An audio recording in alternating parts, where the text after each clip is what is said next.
¿Qué es la Gran Pirámide? Con vuestro permiso, como decía, me siento y os voy comentando. Esta es la Gran Pirámide, que algunos de vosotros ya conoceréis, de haber pasado por allí por el Valle de Gizeh, ¿no? Nos dice que la Gran Pirámide fue construida en el 2050 por el faraón de la cuarta dinastía Keops. Aquí nos da la fecha de su nacimiento y muerte, ¿no? Se nos dice también que el coronel Howard Peace, en el 1837, introdujo una caña por encima de la cámara de Davidson. La cámara de Davidson recibe el nombre del cónsul argelino, que fue el primero en descubrir lo que había, o la primera cámara que había antes de entrar en la habitación donde se encuentra aquel supuesto sarcófago de Keops, ¿no? Como este hombre tenía mucha prisa porque le habían dado un permiso para investigar lo que había dentro de la Gran Pirámide, y el permiso creía que se le acababa, pues no se le ocurre otra cosa que, viendo que hay un agujero y que por ahí pues puede introducir esa caña, y la caña va mucho más allá de la primera de las cámaras, se le ocurre dinamitar pues la cámara de descarga, lo que dicen que es la cámara de descarga, y a partir de ahí va encontrando las sucesivas cámaras, que ahora le llamamos cámaras de descarga, que se encuentran por encima de la primera, ¿no? A todas ellas se les va llamando con nombres ingleses, que podéis ver aquí: Wellington, Nelson, Lady Arbuthnot y Campbell, que son los nombres que reciben estas cuatro cámaras que hay por encima de la cámara de Davidson. Se supone que el historiador, el gran historiador Heródoto de Halicarnaso, fue el primero que nos habló de que la Gran Pirámide, o la pirámide de Giza, la pirámide del Valle de Giza, está atribuida al faraón Keops. Él además nos hablaba que la segunda era de Kefren y la tercera pues era de Micerinos. En realidad estos son los nombres helenizados correspondientes a los faraones Khufu, Khafra y Menkaura. Khufu es Keops, para que nos entendamos. Bueno, se atribuye al faraón Keops porque el coronel Peace encuentra unos nombres jeroglíficos en estas cámaras. Hablo de la segunda, tercera, cuarta y quinta, y esos nombres jeroglíficos son los que nos dicen que aquello está construido por el faraón Khufu, es decir, por Keops. Ojo, fijaos qué casualidad. En la primera cámara de descarga, la de Davidson, no hay un solo nombre, no hay un solo cartucho. Sin embargo, en las que él descubre, casualmente sí aparece. Aquí se ve lo que él descubrió. Fijaos además en un detalle. Estos son como una especie de ibis que están mirando hacia mano derecha. Aquí hay como una especie de sol, y aquí habría pues como una serpiente o algo parecido entre ambos. Fijaos la disposición que tiene este jeroglífico.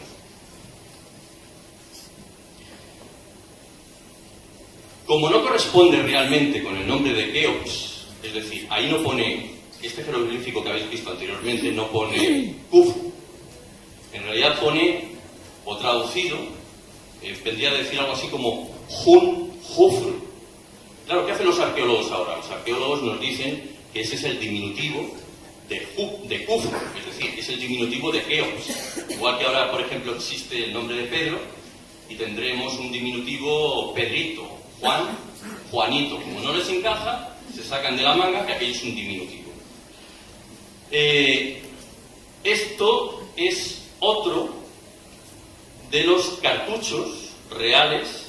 Cuando vemos algo encerrado en una especie de cartucho, siempre se está refiriendo al nombre de un faraón. Da la casualidad de que en el 1830, poco después del descubrimiento de la llamada piedra Rosetta, el único manual de jeroglíficos o diccionario que existía en aquel momento era un diccionario que se llamaba Materia Hieroglífica, que era de Sir John Wilkinson. Este hombre todavía no dominaba la ciencia de la transliteración de los jeroglíficos del Antiguo Egipto. Así que en su diccionario escribió mal el nombre del faraón Keops. Lo escribió tan mal que lo escribió de esta forma. Si Sin embargo, posteriormente, más tarde en el tiempo, se descubrió que la manera correcta de escribir el nombre del faraón Khufru, Keops, es esta. Fijaos el pequeño detalle, la víbora está ahí en medio, esta especie de sol se encuentra ahí a mano izquierda, es decir, no está mirando hacia la derecha, y esto, en lugar de parecerse a ibis, se parecen a algo así como codornices. Sin embargo, nos vienen diciendo que uno y otro son el mismo faraón. Veréis, hay un problema. Cuando apareció el manual de Wilkinson, el nombre, como digo, está mal escrito. Pero un año después, el manual de Wilkinson fue corregido. Y lo primero que hace el coronel Bisse, es ir corriendo al Cairo a comprar el nuevo diccionario. Una vez lo compra, lo estudia y el hombre se da cuenta de este fallo que os estoy comentando. Es decir, el hecho de que está mal escrito, aparece, en lugar de mirar hacia la izquierda, aparece dirigido hacia la derecha y aparece en escritura demótica, que no es la escritura del Antiguo Egipto. ¿Qué ocurre? Él en aquel momento solamente llevaba descubiertas las cámaras segunda y tercera, todavía no había descubierto la cámara cuarta y quinta. Casualmente, cuando él se hace con ese nuevo diccionario, esa versión del diccionario, en la cámara cuarta y quinta, ¡ay amigo!, ya aparece bien corregido. ¿Eso qué viene a decir? Poco más o menos nos está diciendo que este hombre falsificó el descubrimiento. Tenía muy poco tiempo y no le quedaba otra que hacer esto que estamos viendo. Pero cuidado, esto puede parecer algo que yo me saque de la manga. Habrá que demostrarlo de alguna manera. Hay una cosa que nunca se ha explicado y que desde 1990 está en el Museo Británico.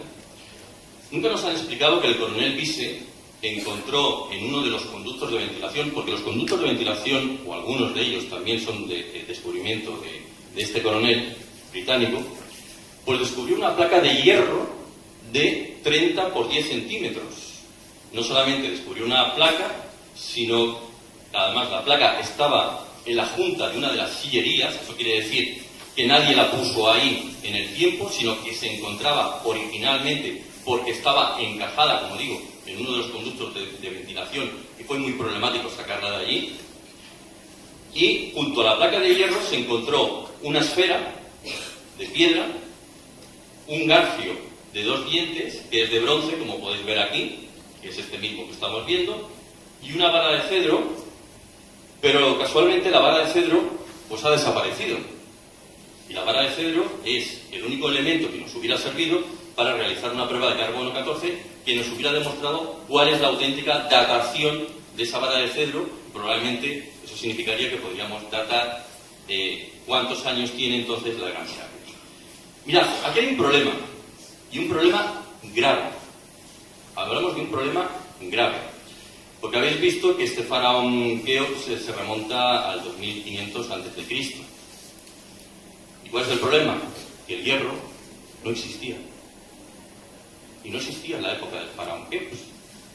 El hierro lo van a comenzar a utilizar los egipcios hacia el 650 a.C. Por tanto, ¿qué hace el hierro ahí? ¿Conocía esta gente el hierro y el cobre antes de que nosotros empecemos a decir que la edad de hierro es bastante posterior en el tiempo? Más pruebas en contra. En la sala 42 del Museo de Antigüedades Egipcias del Cairo. Esperemos que siga ahí todavía. Nuestra última visita al Cairo fue en noviembre del 2011. Como sabéis, están con el problema de la Revolución Árabe. Y vienen diciendo pues que, además casualmente coincidió con que ellos dicen, los custodios del museo, que están trasladando todo el material a un nuevo museo. Pero aprovechando el problema de la Revolución Árabe y aprovechando ese traslado, mucho de este material extraño, entre comillas, ha desaparecido. Pongo algún ejemplo si queréis. Si alguno ha estado por allá, no sé si vio un avioncito que se encontraba en el hall, nada más entrar. Aquel avioncito, que parece una especie de pájaro, aquel ha desaparecido. Ya os podéis olvidar, lo vais a ver en fotos y se acabó. Porque eso ha sido expoliado o robado. Y como esas, tantas otras cosas. Pues bien, Sala 42 del Museo del Cairo. Se encuentra una estela, que es la estela del inventario, que fue descubierta por Auguste Mariette hacia alrededor del 1853, en el pequeño templo de Isis al este de la Gran Pirámide. Esta estela, que es la que estáis viendo aquí, dice lo siguiente: que viva Horus Medher, rey del Alto y del Bajo Egipto, Keops, que posee la vida. Él encontró la casa de Isis, señora de la pirámide, detrás de la casa de la Esfinge, está hablando de Hammurabi, en el noroeste de la casa de Osiris, señor de Rostava. Él construyó su pirámide detrás del templo de esta diosa y construyó una pirámide para la hija del rey Genutzen detrás del templo. ¿Qué quiere eso decir? Que Keops está afirmando que la Gran Pirámide ya existía y que él lo único que construye es una pirámide más pequeñita detrás de la Gran Pirámide. Pero es que lo dice él. Por lo tanto, si lo dice él y lo dice la estela del inventario, ¿por qué los historiadores y los arqueólogos siguen insistiendo en que él es el constructor de la Gran Pirámide? Hay un detalle que además está en un museo nubio de Asuán, que es un huevo de avestruz donde se ve un río, que es este huevo, que aquí con la luz no se ve muy bien, hay una especie de río por aquí por la parte de atrás, y 3 grandes pirámides. Este huevo se encontró junto a unas momias del 6000 a.C. por Cecil Mayavi, de 1878 a 1931, y por lo tanto, si la datación, si el huevo consta con una datación del 6000 a.C., significa que en el 6000 a.C. ya estaban viendo esto. Por lo tanto, las pirámides del Valle de Gizeh existen. Por cierto, os diré algo, pues alguno quiere aprovechar. Me ha parecido ver a uno de mis maestros por aquí, que es Manuel Delgado. No sé por dónde andará, yo me había parecido verlo. Manuel Delgado es uno de los más grandes egiptólogos, por no decir el mejor egiptólogo que tenemos en estos momentos en España. Y Manuel Delgado es el descubridor de ese huevo. Quiero decir que esta fotografía me la suministra Manuel, para decirlo porque a cada cual lo suyo, ¿no? Seguimos.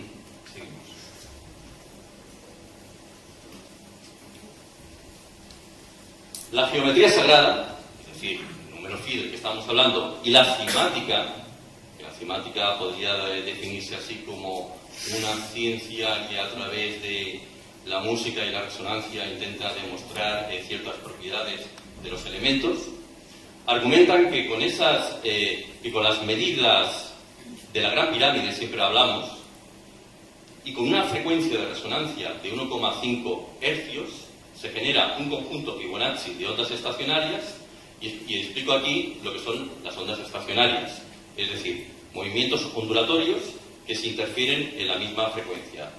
2 ondas, que ahí no se ven porque parece ser que el PowerPoint aquí no acaba de mostrar los colores exactos, pero ahí habría un azul y un rojo, donde el azul sería la onda incidente y el rojo la onda reflejada, y de vez en cuando se van juntando la una con la otra, y una vez se produce esa unión, se genera lo que se llama una onda estacionaria.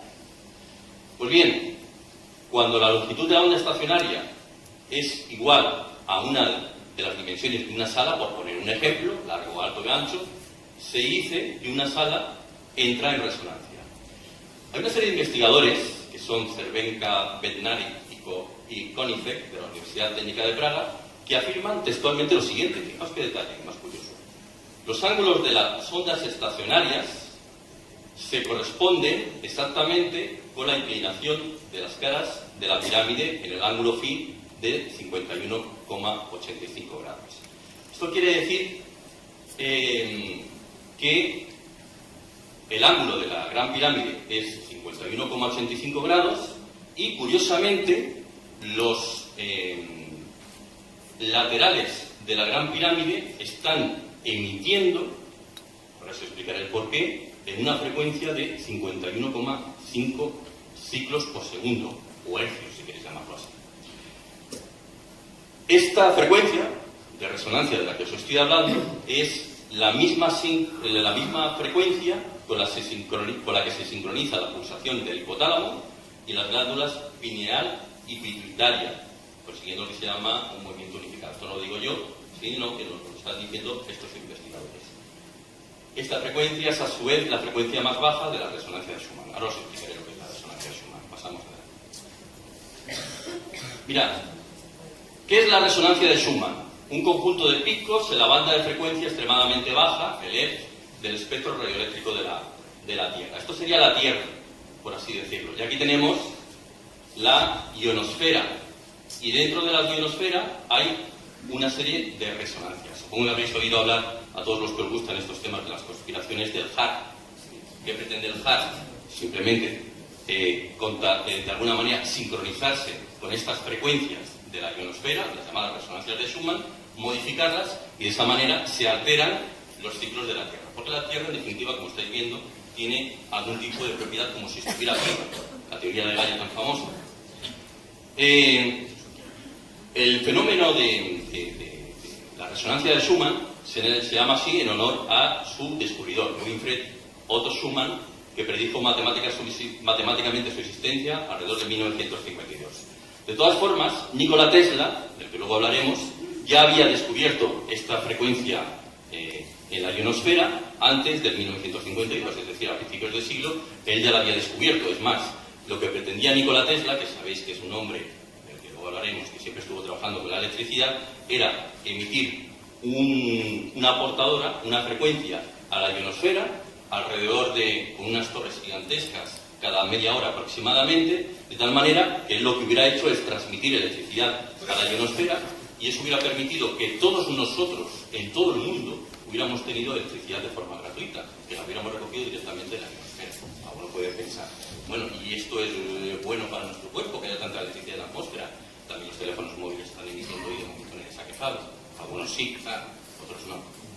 El granito rosa de la Gran Pirámide fue utilizado para la construcción de las cámaras interiores de la Gran Pirámide debido a sus propiedades resonantes. Es decir, el granito rosa tiene propiedades de resonancia. La matriz de cuarzo de las piedras de granito es similar a un salón de espejos con miles de millones de caras paralelas que reflejan la energía. El efecto de este descubrimiento de granito es que a los espacios aéreos se les puede dar dimensiones armónicas para especificar las longitudes de onda que resonarán a través de la formación de ondas estacionarias. Las dimensiones de la cámara superior reflejan una proporción de 1:2, lo que permite a las ondas estacionarias de múltiples íntegros almacenar energía acústica. Por lo que sabemos, el ingeniero J. Reid llevó a cabo experimentos acústicos que revelaron que la frecuencia de la cámara superior de la Gran Pirámide es en torno a los 120 Hz. Ahora veréis por qué os explico todo esto. Vamos adelante. Mirad, estas son pirámides rusas. Estas son las pirámides de Rusia. Yo no sé si alguno ha oído hablar de que existan pirámides en Rusia. Uno puede pensar, bueno, deben ser bien antiguas, son modernas. Yo lo que he hecho es, llevo muchísimo tiempo persiguiendo pirámides en todo el mundo. Si alguno de vosotros a lo mejor ha oído hablar de mí, en su momento fui a investigar si las pirámides bosnias eran ciertas o no. Luego acabé descubriendo que era un bulo. Y digo bien, era un bulo porque estuve trabajando como voluntario en las excavaciones arqueológicas. Me di cuenta que aquel señor lo único que pretendía era ganar dinero con los pobres turistas que se acercaban para ver si aquello era lo cierto. Y nos hacían excavar ahí unos túneles para luego enseñar a la gente que aquellos túneles eran como si pertenecieran a esas pirámides. Y eso lo habíamos excavado nosotros durante días anteriores. Pero en fin, las cosas funcionan así, ¿no? El verano pasado tuvimos la oportunidad de estar en Rusia. También estábamos buscando unas excavaciones arqueológicas muy antiguas de una ciudad muy parecida a la Atlántida de Platón. Al final acabamos encontrando. Pero también estuvimos por los alrededores de Moscú. Estas son esas pirámides que aparecen en los alrededores de Moscú. En enero del 2001, el doctor Volodymyr Krasnoholovets, del Instituto de Física de Ucrania, junto con Alexander Gol, director de una empresa de defensa de Moscú, comenzaron a construir pirámides muy similares a las nubias, porque si os fijaos, el ángulo de inclinación es mucho mayor, no corresponden a las pirámides de Egipto, sino más bien a las nubias, de lo que se llama la antigua Unión Soviética. Una de estas pirámides se construyó al noreste de Moscú, en la carretera de Novorossiysk, mide 44 metros de alto y tiene una inclinación, como digo, superior. No solo 51,5 grados, sino 73 grados. Casualmente, dio la casualidad de que el radar del Instituto Tecnológico Científico de Transcripción, Traducción y Replicación de Kharkiv mostró que las pirámides rusas emitían un campo energético de casi 2 kilómetros de altura hacia el cielo con resonancias acústicas de entre 7 y 11 decibelios. Es decir, construcciones de pirámides muestran que se produce algún tipo de energía en la parte superior y contra más alta, más grande sea aquella pirámide, sin necesidad de máquina alguna, algo se está emitiendo hacia la atmósfera. Esto viene mucho a relación, no sé si os acordáis de aquellos libros de hace como 20 o 30 años, donde se nos proponía construir una pirámide y metíamos las hojas de afitar dentro y ya parecía que incluso se afilaban, no sé si recordáis todo aquello, y parece que todo aquello cayó en el olvido, pero las pirámides tienen, no sabemos por qué, algún tipo de propiedad que hace que esas frecuencias se produzcan sobre todo en sus partes más altas, sin necesidad, como digo, de motor ninguno. Vamos adelante. Hay un tipo muy interesante que lamentablemente ha fallecido, falleció en el 2010, que es Joe Park, que este hombre fue el descubridor del transductor de rayos gamma para la medición de niveles de radioactividad. Entre 1997 y 1987 y 1997, llevó a cabo diversas mediciones eléctricas, magnéticas y radiactivas en el interior de la Gran Pirámide. Park sostenía que alrededor de la Gran Pirámide se crea una enorme burbuja o campo energético, es decir, lo mismo de los rusos. Vamos a ver. Decíamos que Park sostenía que había una enorme burbuja o campo energético en la parte superior de la... Él hablaba siempre de la Gran Pirámide, ¿no? Hay una cosa muy curiosa que no sé si alguno de vosotros quizá ha oído hablar del tema, pero es muy interesante. La pirámide se construyó de tal manera que está a esta latitud, 29,9782 grados al norte y 31,1334 grados al este. La coincidencia de esta ubicación es cuando menos interesante, ya que una vez al día, cuando la Tierra alcanza el paralelo de los 30 grados en su rotación diaria, apunta hacia la constelación de Orión. ¡Ay, amigo! Y cuando apunta hacia la constelación de Orión, la burbuja energética es mayor. Esas mediciones las llevó a cabo Joe Park, porque cuando pasa la Tierra en su movimiento de rotación diario por ese paralelo y se alinea directamente con la constelación de Orión, se pone a emitir con una frecuencia mayor. Además es muy curioso también porque, me parece que lo explico en la siguiente diapositiva, porque cuando llega el 13 al 15 de diciembre de cada año, lo que hace la Tierra es colocarse o alinearse con la constelación de Orión, dejando al Sol en medio. Y el Sol emite una serie de neutrinos hacia la Tierra.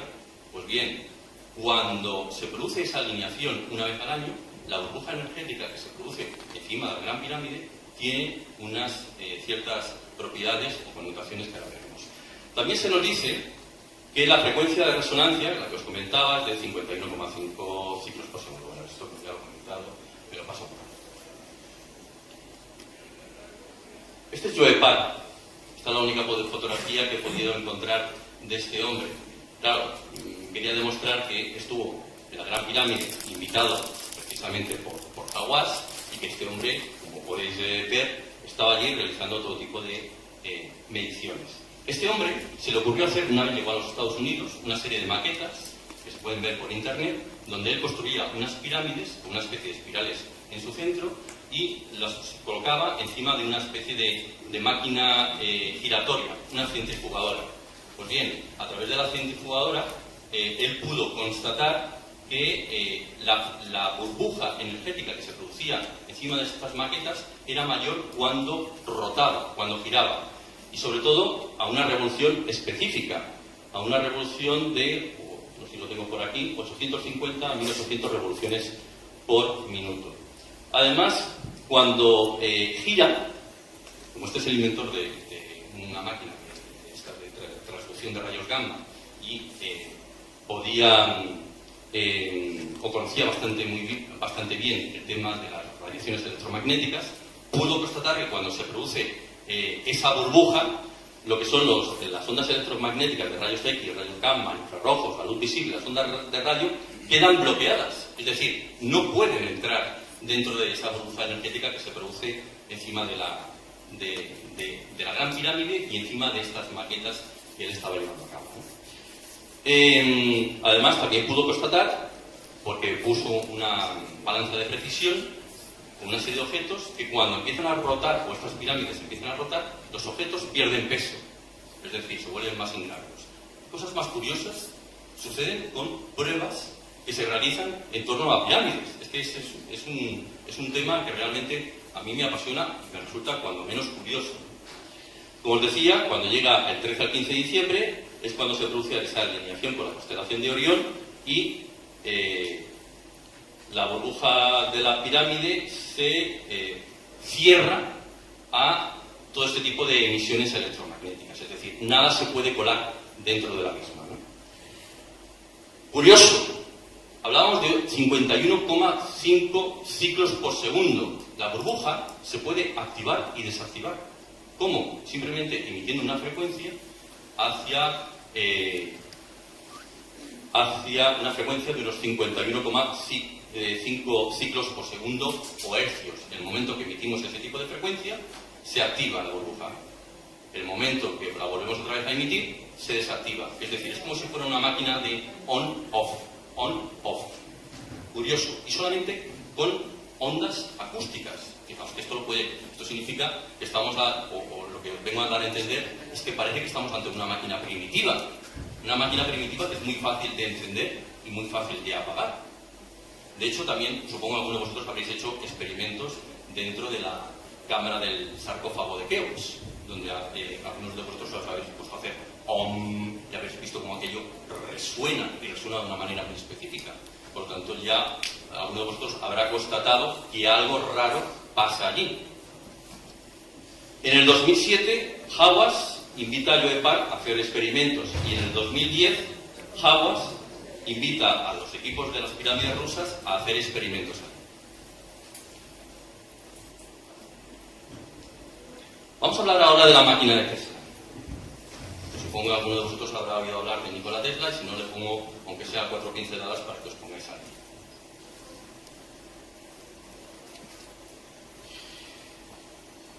Nikola Tesla es el señor que estamos viendo aquí, que sostiene una enorme especie de bombilla fluorescente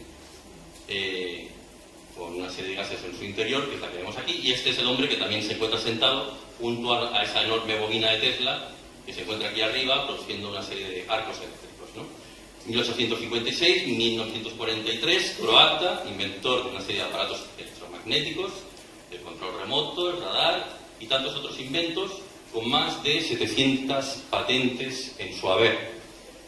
Su invento más conocido son las famosas bobinas, la transmisión de ondas electromagnéticas a partir de alternadores de alta frecuencia para enviar energía eléctrica a grandes distancias sin necesidad de usar cables. Ese es el invento más famoso de Tesla, la bobina de Tesla, que genera corriente alterna que es capaz de transmitirse a largas distancias. Él, para sus experimentos, lo que hacía, igual que yo, me he traído, ahora lo veréis, una máquina de Tesla que me he construido de 50 centímetros, una especie de prototipo pequeñito para experimentar y que veáis cómo funciona. Él lo que hacía eran máquinas de enorme tamaño, donde no solamente tenía una bobina, sino tenía dos, y así de esa manera, al tener dos bobinas, los arcos eléctricos entre una y otra pues quedaban como muy espectaculares, aquellos rayos tan vistosos, pero no hacen falta, es decir, con una sola bobina podemos transmitir electricidad sin necesidad de que haya una segunda para que resulte más vistoso. Esta es la bobina de Tesla. Mi bobina de Tesla y mi bobina de Tesla en funcionamiento. Os explico más o menos cómo funciona, ¿no? El aire se ioniza cuando el condensador superior alcanza altos voltajes. Cuando hablamos del condensador superior estamos hablando de esta especie de bobina que se encuentra aquí en la cúspide de este prototipo que yo me he hecho construir, ¿no? Generando un arco eléctrico que descarga toda la energía a través de la bobina y genera a la vez un impulso electromagnético de corta duración y de magnitud considerable, induciendo un alto voltaje en una bobina secundaria, aunque no es necesaria que tenga capacidad de cosas. En realidad, lo que está haciendo necesita una fuente primaria de alimentación, todo eso, ese voltaje, queda almacenado en una especie de condensador que a su vez lo que hace es que cada X tiempo, cada ciertos intervalos, lo descarga a una bobina y esa bobina es la que va a empezar a transmitir electricidad a su alrededor sin necesidad, como digo, de ningún tipo de hizo. Bueno, os lo acabo de explicar más o menos.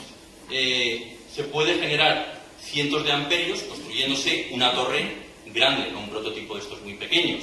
Esto se puede hacer, pero evidentemente a escalas mayores. Yo, como soy una persona normal y corriente, que trabajo igual que todos vosotros, pues no me puedo permitir el lujo de construirme una enorme máquina que trae aquí. Construir una maquinita que limita 50 centímetros con los conocimientos que tengo, pues para haceros una breve demostración. Os voy a enseñar cómo funciona, porque me he saltado el paso de enseñaros cómo funciona. Me gustaría que vierais cómo va la bobina de Tesla. Le voy a dejar aquí un momentito el micrófono y os enseño.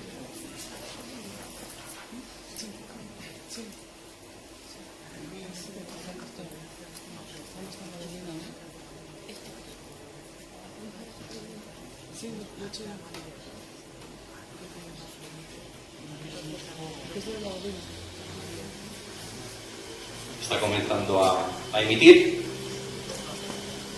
y, como podéis ver, yo no tengo ningún hilo escondido, en parte alguna, en mi brazo. No estoy haciendo magia de ningún tipo.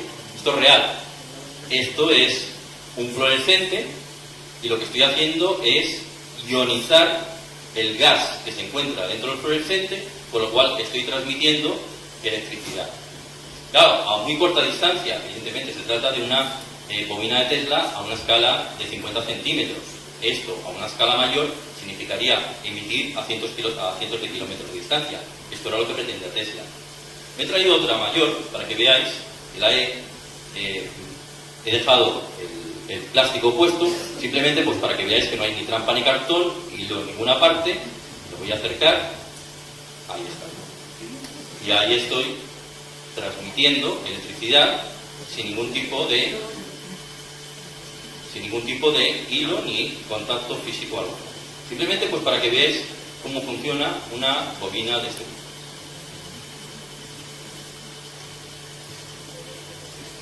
La voy a apagar.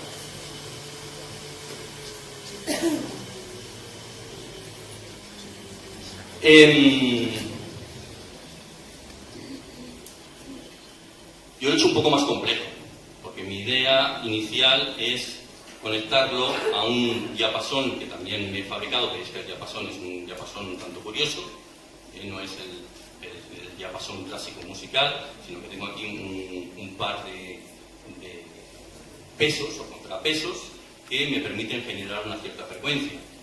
Puedo generar frecuencias bajas. Estas frecuencias bajas que puedo generar con este diapasón son las mismas frecuencias de la resonancia de Schumann, es decir, son las frecuencias de la ionosfera. Supongo que querréis oír a lo mejor cuál es el ruido que tiene nuestra ionosfera, es decir, que hay por encima de la atmósfera de nuestro planeta.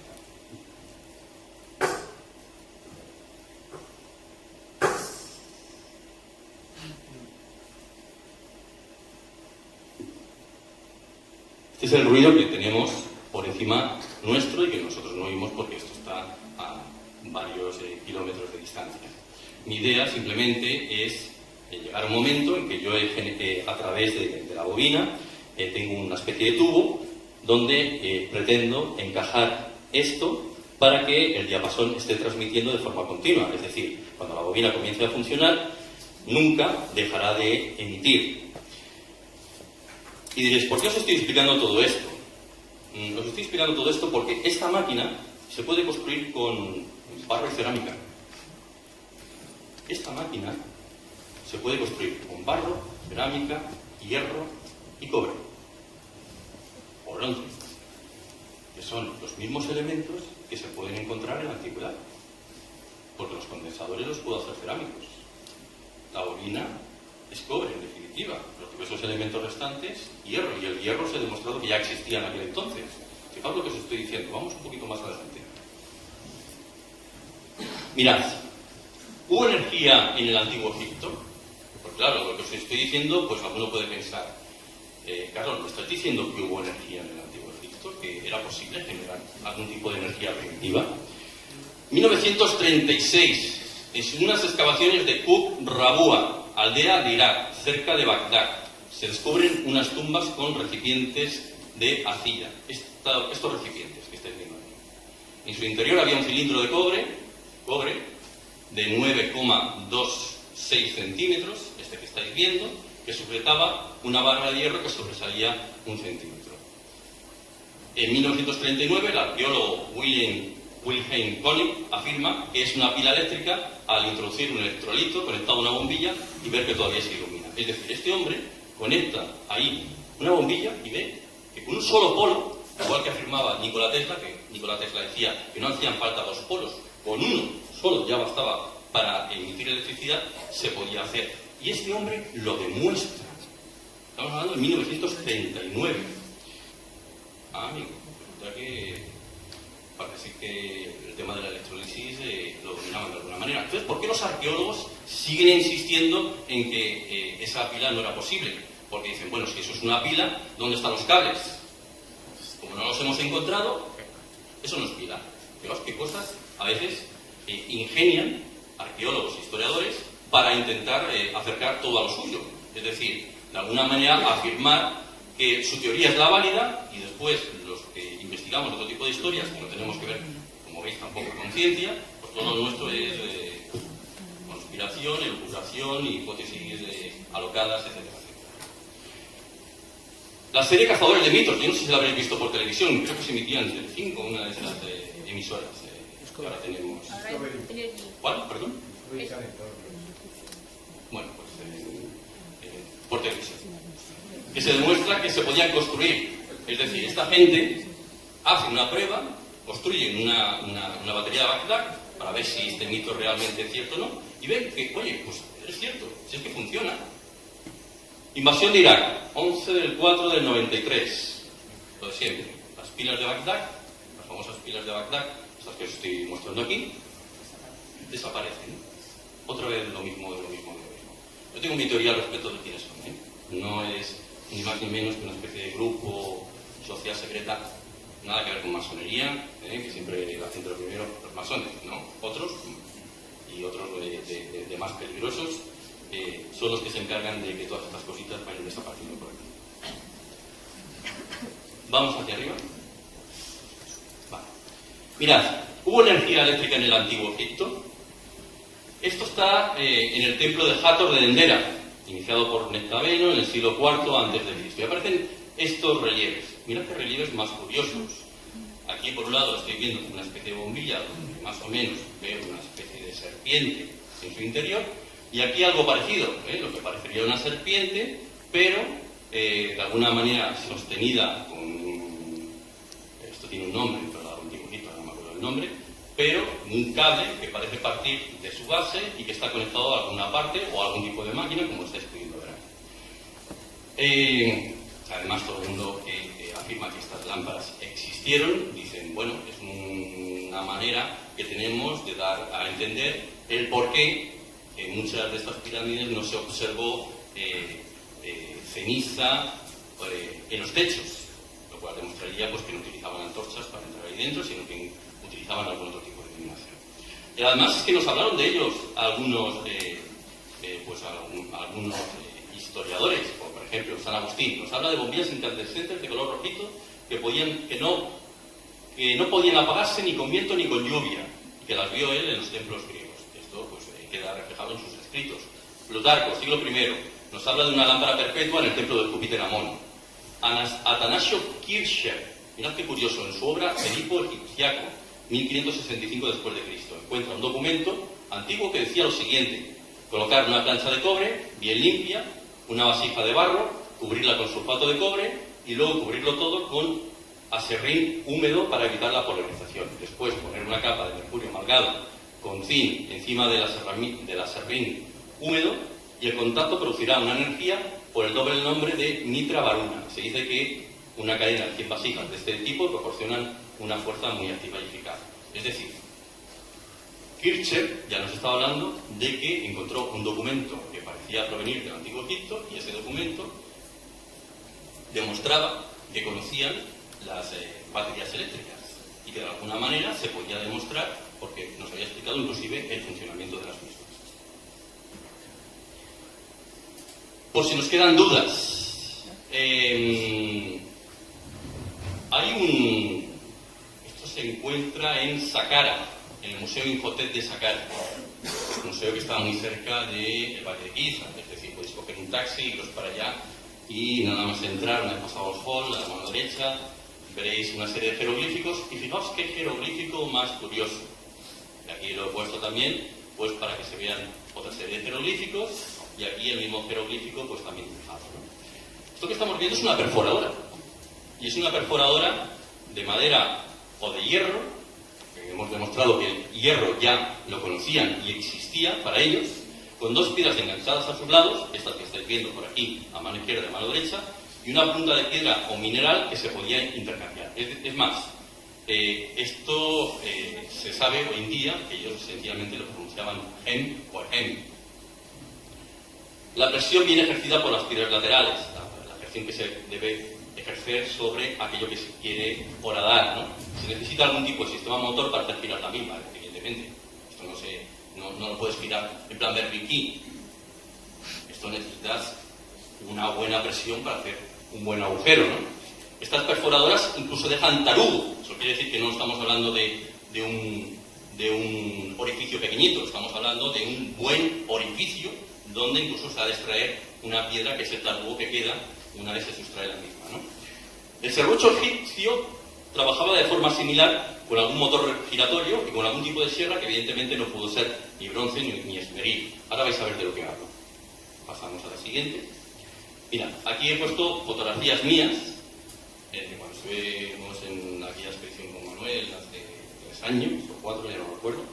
Y aquí se ve los agujeros de broca. Fijaos que estamos hablando de no agujeros de broca, sino agujeros de tarugo. ¿Lo veis? Son grandes. He puesto una moneda ahí para que se vea el tamaño de la misma. Es decir, es bastante grande. Hablamos de una presión de 2.000 kilos por vuelta. Y entre espiral y espiral hay 2,5 milímetros. Si en la actualidad se trabaja con 0,04, eso significa que solamente se puede ejercer 50 kilos de presión por vuelta de taladro. Y aquí estamos hablando de 2.000 kilos por vuelta de taladro. Las sierras, los cortes de sierra, son estos que aparecen junto a algunos obeliscos. Curioso, el sarcófago de Keops está cerrado. El sarcófago de Keops no está cortado con escarpa y martillo, sino cerrado y sin pulir. ¿Cómo funciona una batería de sal? Una pila sencilla es una reacción química en potencia. Lo único que hace falta conseguir es que los electrones circulen de un electrodo a otro donde se producen las reacciones. Con un electrodo de zinc y otro de cobre, bastará con que nos creemos un circuito para sumergir ambos electrodos en una reacción química y que ambos conductos parta electricidad que pueda iluminar algo básico como una bombilla para probar. La reacción se puede producir introduciendo los electrodos en un limón o vinagre.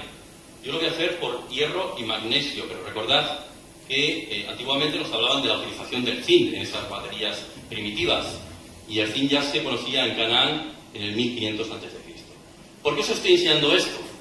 Porque si yo estoy diciendo que dentro de la Gran Pirámide pudo existir una máquina primitiva que emitía unas determinadas frecuencias que sirven pues, para hacer algo que desconocemos, esa máquina tenía que alimentarse de alguna forma.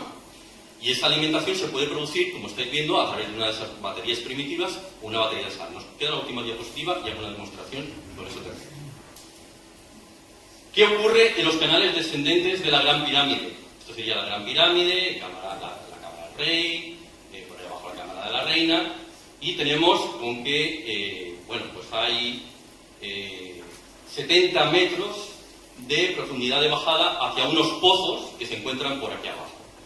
Qué casualidad, esos pozos llevan hasta las aguas freáticas del Nilo. Y qué casualidad que el señor Hawass encontró sal, pero no una poquita de sal, muchísima sal en esos pozos. ¿Qué vino eso a decir? Pues que si existen pozos con sal, agua, y ya se domina el bronce, el zinc, el hierro, eso significa que por aquí se puede extraer electricidad para colocar algún tipo de máquina resonante, pues por aquí arriba, con algún tipo de cometido. Esas baterías de sal pueden alimentar una máquina como esta. Yo lo único que he hecho es traer, o intentar haceros una demostración para generar 1,5 voltios, pero un 1,5 voltios no es suficiente para una máquina de este tipo. Necesitaría 16 cubetas más. Como no voy a venir cargado con 16 cubetas, vosotros me vais a permitir que os diga que sí puedo alimentar la máquina, pero de momento he conectado simplemente aquí un LED y este LED pues me va a demostrar si yo puedo generar electricidad o no. Necesitaré la ayuda de alguien para que pues invente y así se vea que no hay trampa ni cartón en lo que vamos a hacer. Necesitamos sal, necesitamos agua. Sube por aquí. Mira, vamos a ver. Constátame que esto que tienes aquí es sal. ¿Eso que tienes ahí, sal? Es sal, ¿vale? Esto es magnesio, la placa de magnesio. Puede ser de zinc. El zinc, como digo, ya se conoce desde el 1500 a.C. Esto es hierro. Veis que además se ha oxidado por las diversas pruebas que he ido haciendo. Vamos a ver si sale a la primera. Luego estoy aquello temiendo de que no he querido hacerlo antes para demostrarlo in situ, porque lo podría haber preparado todo antes y después venir y decir, mira, ya lo tengo todo hecho, a ver, y os lo quiero que veáis si funciona o no funciona. Lo he hecho, he unido en paralelo el hierro con otra cubeta donde se encuentra magnesio y aquí en el magnesio lo he unido al LED y del LED lo he unido a esta otra barra de hierro. ¿Para qué pretendo esto? Pues lo único que pretendo es generar baterías en serie, y esas baterías en serie me producen más voltaje. Contra más baterías en serie ponga, más voltaje se va a producir. Coloca sal, y coloca bastante sal ahí. Échale bastante. Échale ahí unos... Ahí, venga, más. Vamos a echarle más. Vamos a ver si funciona la corriente, ¿eh? Yo soy de esas cosas que... Échale más. No te cortes ahí. ¿Vale? Venga. Y ahora, lo mismo en el otro lado. A continuación echaremos agua, o introduciremos agua en su interior. Incluso no he querido ni abrir las botellas de agua, simplemente para que tú veas si el tapón realmente está cerrado o es que he introducido algún otro tipo de líquido extraño ahí. Sí, yo creo que sí. Y vamos a ver. Ábrelas. Vamos a echar agua en una. Todo. Vamos a ver. Vamos a ver si funciona, ¿eh? Vale. Y ahora en el otro también. Y vamos a ver si funciona. Si vemos que no funciona, lo probaremos de otra manera porque podría ser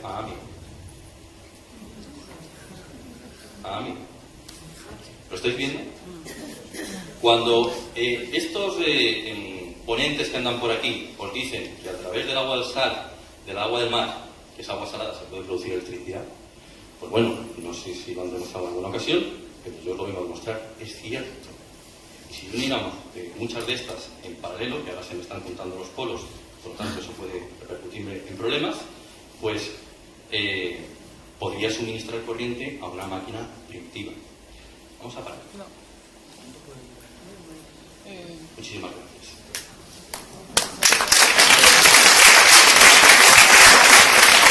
Por lo tanto, yo dejo la duda, porque no lo puedo evidentemente demostrar, pero la Gran Pirámide ¿fue una máquina primitiva de energía electromagnética de resonancia eléctrica o el sarcófago de Keops?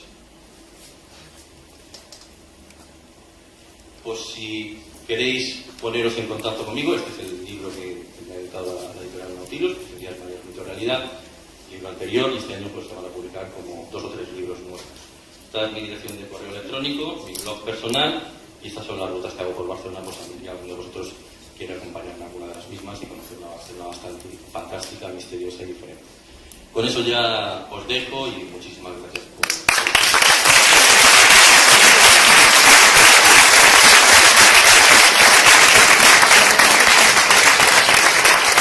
Y que por ahí pues puede introducir esa caña, y la caña va mucho más allá de la primera de las cámaras.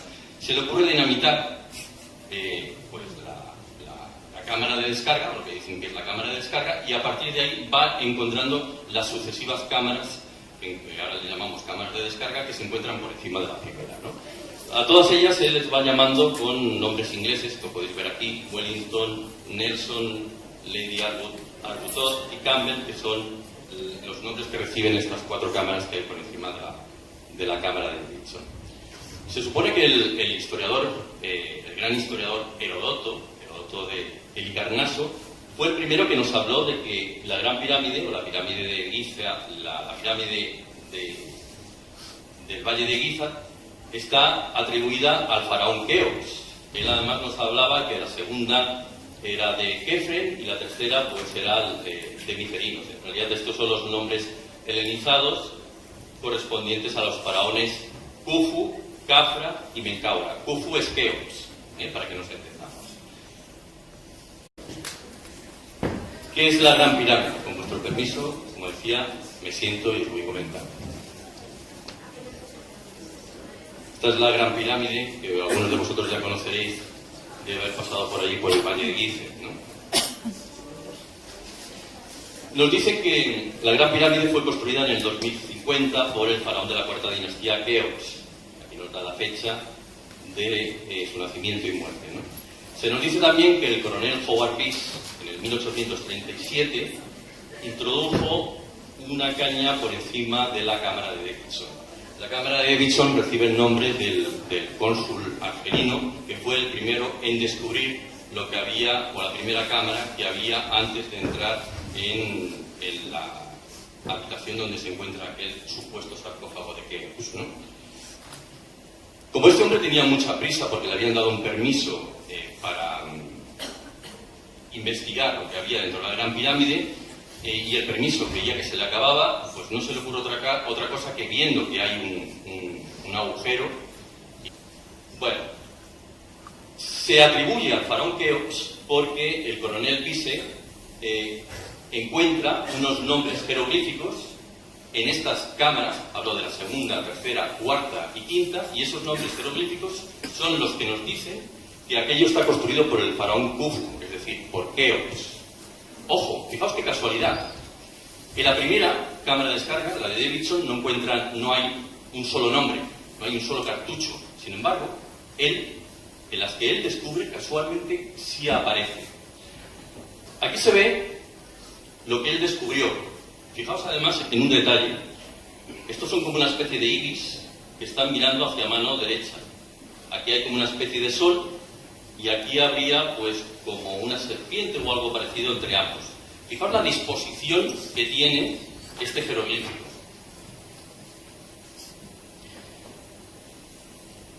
Como no corresponde realmente con el nombre de Keops, es decir, ahí no pone, este jeroglífico que habéis visto anteriormente no pone Khufu. En realidad, la ciencia de la transliteración de los jeroglíficos del Antiguo Egipto. Así que en su diccionario escribió mal el nombre del faraón Keops. Lo escribió tan mal que lo escribió de esta forma.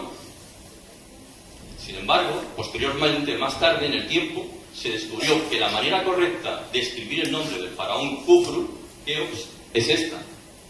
Fijaos el pequeño detalle. La víbora está ahí en medio, esta especie de sol se encuentra ahí a mano izquierda, es decir, no está mirando hacia la derecha, y esto, en lugar de parecerse a ibis, se parecen a algo así como codornices. Sin embargo, nos vienen diciendo que uno y otro son el mismo faraón. Veréis, hay un problema. Cuando apareció el manual de Wilkinson, el nombre, como digo, está mal escrito. Pero un año después, el manual de Wilkinson fue corregido. Y lo primero que hace Peace, el coronel Peace, es ir corriendo al Cairo a comprar el nuevo diccionario, pone, o traducido, vendría a decir algo así como Hun-Hufr. Claro, ¿qué hacen los arqueólogos ahora? Los arqueólogos nos dicen que ese es el diminutivo de Khufu, es decir, es el diminutivo de Keops. Igual que ahora, por ejemplo, existe el nombre de Pedro y tendremos un diminutivo Pedrito, Juan, Juanito. Como no les encaja, se sacan de la manga que aquello es un diminutivo.